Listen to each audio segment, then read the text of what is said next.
ఈరోజు తెలంగాణ భవన్లో భారత రాష్ట్ర సమితి ఆధ్వర్యంలో తెలంగాణ నిరుద్యోగుల భవిష్యత్తుకు సంబంధించి తెలంగాణలో సామాజిక న్యాయానికి సంబంధించి జరుగుతున్న ఈ ప్రత్యేక మీడియా సమావేశానికి వచ్చిన ప్రింట్ మరియు ఎలక్ట్రానిక్ మీడియా మిత్రులందరికీ కూడా హృదయపూర్వక నమస్కారం. మీ అందరికీ కూడా ప్రొఫెసర్ జయశంకర్ గారి జన్మదిన శుభాకాంక్షలు. మిత్రులారా, తెలంగాణలో పోరాడి తెచ్చుకున్న తెలంగాణలో నిరుద్యోగులకు ఎంతో లాభం జరుగుతుందనుకున్న ఈ తెలంగాణలో మరి ఈరోజు రేవంత్ రెడ్డి గారి పాలనలో వాళ్ళకి విపరీతమైన అన్యాయం జరుగుతున్నది. వాళ్ళ హక్కులు పూర్తిగా కాలరాయబడుతున్నాయి. మరి ఆ సందర్భంగానే ఈరోజు దాంట్లో భాగంగానే రేవంత్ రెడ్డి గారు, కేసీఆర్ గారు సామాజిక న్యాయం కోసం ఆనాడు 2022 సంవత్సరంలో జీవో 55 తీసుకొస్తే రేవంత్ రెడ్డి గారు సామాజిక న్యాయానికి తూట్లు పొడుస్తూ మరి 2024లో ఫిబ్రవరి 8వ తారీఖు నాడు జీవో 29 తీసుకురావడం జరిగింది. ఇది ఒక పెద్ద కుట్రలాగా అనిపిస్తూ ఉన్నది. ఒకవైపు రాహుల్ గాంధీ గారేమో రాజ్యాంగం పట్టుకొని పార్లమెంటులో రాజ్యాంగ పుస్తకాన్ని చూపిస్తూ మేము సామాజిక న్యాయం కోసమే నిలబడుతున్నామని ఒకవైపు రాహుల్ గాంధీ గారు అంటున్నారు. మరోవైపు అదే కాంగ్రెస్ పార్టీకి చెందిన రేవంత్ రెడ్డి గారు సామాజిక న్యాయానికి పూర్తిగా తూట్లు పొడుస్తూ ఉన్నాడు. కేసీఆర్ గారు ఎంతో ఆలోచించి జీవో 55 తీసుకొచ్చి అన్ని వర్గాలకు సముచిత న్యాయం జరగాలి, పరీక్షల్లో ఉండే అన్ని దశల్లో కూడా సముచిత న్యాయం ఉండాలని చెప్పేసి కేసీఆర్ గారు జీవో 55 తీసుకొస్తే ఏ కారణం లేకుండా ఒక ఆంధ్రప్రదేశ్ రాష్ట్రంలో 2008లో జరిగిన ఒక సుప్రీంకోర్టు కేసు, ఆ సుప్రీంకోర్టు జడ్జిమెంట్ని అడ్డం పెట్టుకొని ఇవాళ ఆ జీవో 55ను రద్దు చేసి ఈరోజు రేవంత్ రెడ్డి ప్రభుత్వం మేఘాల మీద జీవో 29 తీసుకొచ్చి కేసీఆర్ గారు అన్ని వర్గాలకు ఏ విధంగా న్యాయం జరగాలనో స్పష్టంగా వివరించిన జీవో 55 స్థానంలో జీవో 29 తీసుకొచ్చి నిరుద్యోగుల నోట్ల మట్టి కొట్టిందని చెప్పేసి చెప్పడం కోసమే ఈ ప్రెస్ కాన్ఫరెన్స్ ఏర్పాటు చేసినాం. ఇక విషయానికి వస్తే మిత్రులారా,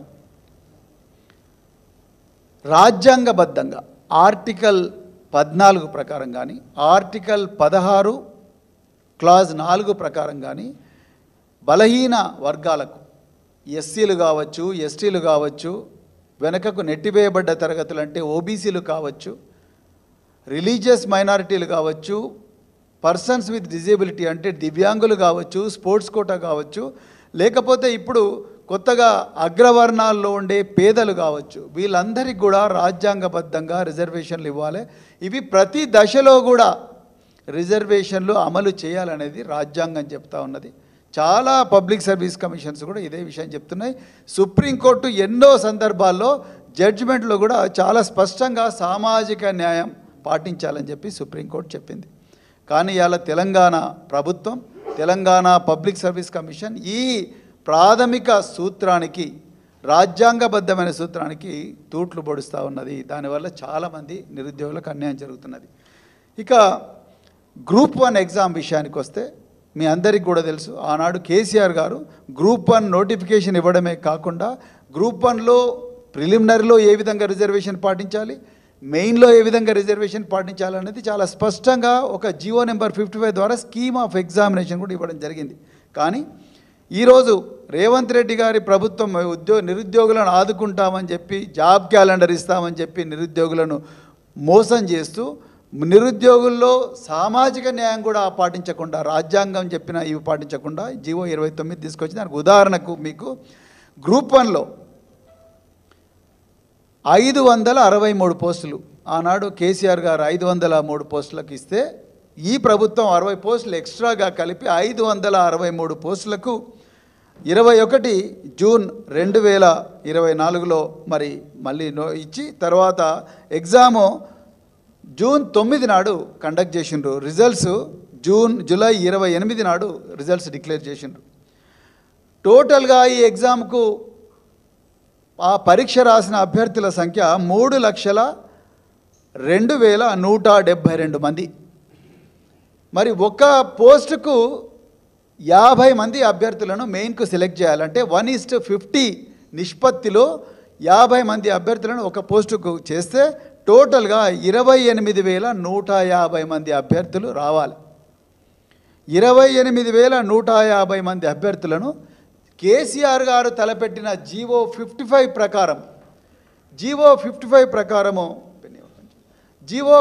ప్రకారం సెలెక్ట్ చేస్తే అందులో ఈ 563 పోస్టుల్లో రిజర్వ్ చేయబడని అంటే ఓపెన్ కాంపిటీషన్ ఓసీ కోటాలో ఉండే పోస్టులు 209. అంటే ఈ 40%, ఈ ఎల్లో పచ్చ కలర్లో ఉన్న ఈ పోస్టులు 209. వీటి కోసం 10,450 మంది అభ్యర్థులను 1:50 నిష్పత్తిలో సెలెక్ట్ చేయాలి. అదేవిధంగా మిగతా ఏవైతే పోస్టులు ఉన్నాయో ఆ పోస్టులు 60% పోస్టులు ఏవైతే ఉన్నాయో ఆ 60% పోస్టులు టోటల్గా 17,700 మంది అభ్యర్థులను సెలెక్ట్ చేయాలి. తెలంగాణ పబ్లిక్ సర్వీస్ కమిషన్ ప్రభుత్వ ఆదేశాల మేరకు అది జీవో 55 చెప్తున్నది. కానీ జీవో ఈరోజు రేవంత్ రెడ్డి ప్రభుత్వం ఏం చేసిందయ్యా అంటే ఈ సామాజిక న్యాయం అదేవిధంగా రాజ్యాంగం చెప్తున్న రిజర్వేషన్లు ప్రిలిమినరీ స్టేజ్లో బాలాజీ బదావత్ పెట్టిన కేసులో ఏదైతే ఉందో ఆ కేసులో వచ్చిన జడ్జిమెంట్ను ఆధారం చేసుకొని ఆధారబాధగా జీవో 29 తీసుకొచ్చి ఈ సామాజిక న్యాయం ఈ రిజర్వేషన్లు పాటించకుండా 28,150 పోస్టులను స్ట్రైట్గా ముద్దగా సెలెక్ట్ చేసిండ్రు. దాంట్లో ఏ వర్గాల ప్రజలు ఉన్నారనేది ఇప్పటికి కూడా క్లారిటీ లేదు. ఒకవైపు 1:50 నిష్పత్తిలోనే మేము సెలెక్ట్ చేస్తున్నామని చెప్తూనే మరోవైపు మేము రిజర్వేషన్లు కూడా పాటించినామని చెప్పి ఎస్సీ కోటాలో సెలెక్ట్ చేయాల్సిన వ్యక్తులను కింద తీసుకొని అవసరం అనుకుంటే కిందికి పోయి అంటే వాళ్ళ కట్ ఆఫ్ ఏదో చెప్పకుండా ఆయనకాయన అంటే వాళ్ళ పబ్లిక్ సర్వీస్ కమిషన్ తనకు తాను ఒక కట్ ఆఫ్ పెట్టుకొని కింది నుంచి తీసుకొని పోయిండు. అదేవిధంగా ఎస్టీ కోటాను అట్లనే చేసిండ్రు. అగ్రవర్ణాల్లో పేదలు ఈడబ్ల్యూఎస్ కోటాను కూడా అదేవిధంగా చేసిండ్రు. ఓబీసీ కోటాను కూడా అదేవిధంగా చేసిండ్రు.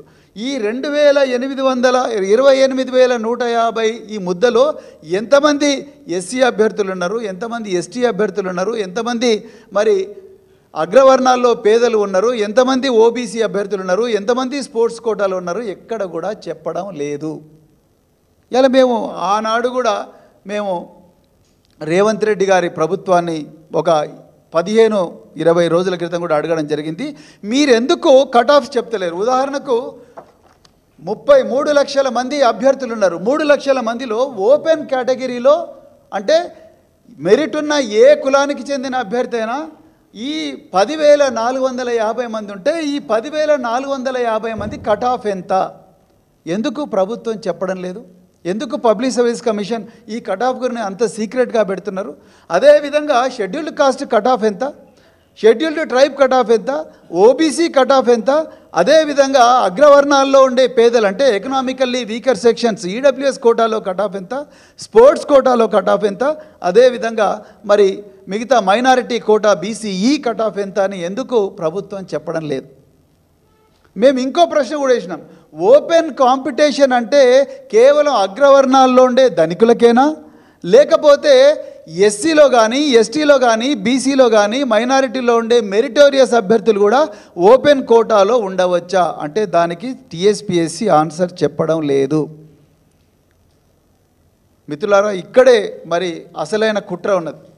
ఇలా యూనియన్ పబ్లిక్ సర్వీస్ కమిషన్, కేంద్రంలో భారత ప్రభుత్వం రాజ్యాంగబద్ధ సంస్థ అయిన యూనియన్ పబ్లిక్ సర్వీస్ కమిషన్ అంటే ఐఏఎస్, ఐపీఎస్, ఐఎఫ్ఎస్ ఇతర సెంట్రల్ సర్వీసెస్లను రిక్రూట్ చేసే యూనియన్ పబ్లిక్ సర్వీస్ కమిషన్ కూడా ప్రిలిమినరీలో కానీ, మెయిన్లో కానీ, ఇంటర్వ్యూలో కానీ సామాజిక న్యాయం ఈ కోటాలను పాటిస్తూ ఉన్నది.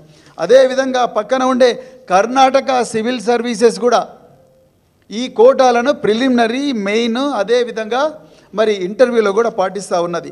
పంజాబ్ సివిల్ సర్వీస్ కమిషన్ కూడా పంజాబ్ పబ్లిక్ సర్వీస్ కమిషన్ కూడా ఈ కోటాలను పాటిస్తూ ఉన్నది. హర్యానా పబ్లిక్ సర్వీస్ కమిషన్ కూడా ఈ కోటాలను పాటిస్తూ ఉన్నది. పక్కనే ఉండే మన బార్డర్ స్టేట్ అయిన ఛత్తీస్గఢ్ కూడా ఈ కోటాలను స్పష్టంగా పాటిస్తూ ఉన్నది. జార్ఖండ్ కమిషన్ కూడా ఈ కోటాలను స్పష్టంగా పాటిస్తూ ఉన్నది. మరి వీళ్ళందరికీ సుప్రీంకోర్టు జడ్జిమెంట్లు అడ్డం వస్తలేవా? ఇవాళ తెలంగాణ ప్రభుత్వం ఆలోచించాల్సిన అవసరం ఉన్నది. మరి ఎందుకోసం ఈ నిరుద్యోగులు తెలంగాణ తెచ్చుకున్నారు? మరి ఈ 40లో ఉండే ఈ 40% ఉండే ఈ 10,450లో ఎస్సీలు ఎంతమంది ఉన్నారు? ఈ ఓపెన్ కోటా ఎవరైనా మెరిట్ ఉన్న ఏ ఎస్సీ అయినా పార్టిసిపేట్ చేయొచ్చు, ఏ బీసీ అయినా పార్టిసిపేట్ చేయొచ్చు, ఏ అగ్రవర్ణాల్లో ఉండే పేద వర్గానికి చెందిన వ్యక్తి అయినా కూడా ఇందులో ఉండవచ్చు. ఇందులో ఎంతమంది ఉన్నారో చెప్పమంటే ఎందుకు ప్రభుత్వం చెప్పడం లేదు? ఎందుకు దీన్ని అంతా సీక్రెట్గా పెడుతున్నారు? మేము వాళ్ళ పేర్లు అడుగుతలేం కదా, వాళ్ళ పేర్లు అడుగుతలేము, వాళ్ళ హాల్ టికెట్ నెంబర్లు అడుగుతలేము. ఎంతమంది ఈ ఓపెన్ కోటాలో ఉన్నారు? 10,450 అంటే 40% అన్రిజర్వ్డ్ కోటాలో ఎంతమంది ఉన్నారు? ఎందుకు చెప్పడం లేదు మీరు? మరి అది కాకుండా మీరు మొన్న ఇంకొకటి చేసినారు. తెలంగాణ పబ్లిక్ సర్వీస్ కమిషన్ 3,232 మందిని ఎక్స్ట్రాగా క్వాలిఫై చేసి తీసుకున్నారు. వీళ్ళు ఏ వర్గాలకు చెందిన వాళ్ళు? ఎందుకోసం తీసుకున్నారు వీళ్ళను? ఎక్కడ మీకు షార్ట్ ఫాల్ వచ్చింది? ఆ విషయాల్లో ఎక్కడ కూడా పబ్లిక్ సర్వీస్ కమిషన్ చెప్తలేదు, చీఫ్ సెక్రటరీ గారు కూడా చెప్తలేరు. రేవంత్ రెడ్డి గారు అయితే అసలు దాని సంబంధం లేనట్టే వ్యవహరిస్తూ ఉన్నారు. మిత్రులారా, ఇక్కడ జరిగే నష్టం తెలంగాణ సమాజానికి తెలవాలి. జీవో 29 ప్రకారం ఈ విధంగా రిక్రూట్మెంట్ జరిగితే జరగబోయేది ఏంటయ్యా అంటే ఎస్సీలలో మెరిటోరియస్ అభ్యర్థులు ఎవరైతే ఉంటారో వాళ్ళు ఎస్సీ కోటాలోనే పరిగణించబడతారు జీవో 29 ప్రకారం. బీసీలలో ఎవరైతే మెరిటోరియస్ అభ్యర్థులు ఉంటారో వాళ్ళు బీసీ కోటాలోనే పరిగణించబడతారు. ఎస్టీలో ఎవరైతే మెరిటోరియస్ అభ్యర్థులు ఉంటారో వాళ్ళు ఎస్టీ కోటాలోనే పరిగణించబడతారు. అగ్రవర్ణాల్లో పేదలు ఎవరైతే మెరిటోరియస్ కోటాలో ఉంటారో వాళ్ళు కూడా అగ్రవర్ణాల్లో పేదల ఈడబ్ల్యూఎస్ కోటాలోనే పరిగణించబడతారు. వాళ్ళని ఎవ్వరిని కూడా ఓపెన్ కోటాలోకి రానివ్వడం లేదు. అంటే ఈ 40% అన్రిజర్వ్డ్ పోస్ట్స్ ఏవైతే 209 పోస్టులు ఉన్నాయో ఈ 209 పోస్టుల్లో ఎస్సీ, ఎస్టీ, బీసీ, మైనారిటీలు అదేవిధంగా అగ్రవర్ణాల్లో పేదలకు స్థానం లేదనేది ఇప్పుడు పబ్లిక్ సర్వీస్ కమిషన్ చేస్తున్న రిక్రూట్మెంట్ విధానం వల్ల చాలా క్లియర్గా అర్థమవుతున్నది. అంటే ఈ 40% పోస్టులన్నీ కూడా అగ్రవర్ణాల్లో ఉండే ధనికులకే ఇవ్వాలనుకుంటున్నారా రేవంత్ రెడ్డి గారు మీరు? ఇది రాజ్యాంగబద్ధమేనా? కాదు అంటే మరి క్లారిఫికేషన్ ఇవ్వండి. మీ చీఫ్ సెక్రటరీ గారని ఇవ్వాలి, లేకపోతే పబ్లిక్ సర్వీస్ కమిషన్ అని ఇవ్వాలి. పబ్లిక్ సర్వీస్ కమిషన్ ఇంతవరకు మేము అడిగిన ప్రశ్నలకు జవాబు చెప్పలేదు. వాళ్ళు ఇన్ఫార్మల్గా చర్చలు పెట్టి తెలిస్తే కాదు కదా. చీఫ్ సెక్రటరీ గారు ఇంతవరకు దీని మీద మాట్లాడలేదు. మేము ఓపెన్ లెటర్ కూడా రాయడం జరిగింది. ఈ విధంగా రిజర్వ్డ్ అభ్యర్థులకు అన్యాయం జరుగుతూ ఉన్నది అనేది చాలా క్లియర్గా మేము చెప్పడం జరిగింది. అదేవిధంగా ఈ సందర్భంగా సుప్రీంకోర్టు జడ్జిమెంట్లను కూడా మేము ఉటంకించడం జరిగింది. సుప్రీంకోర్టు ఏం చెప్పింది?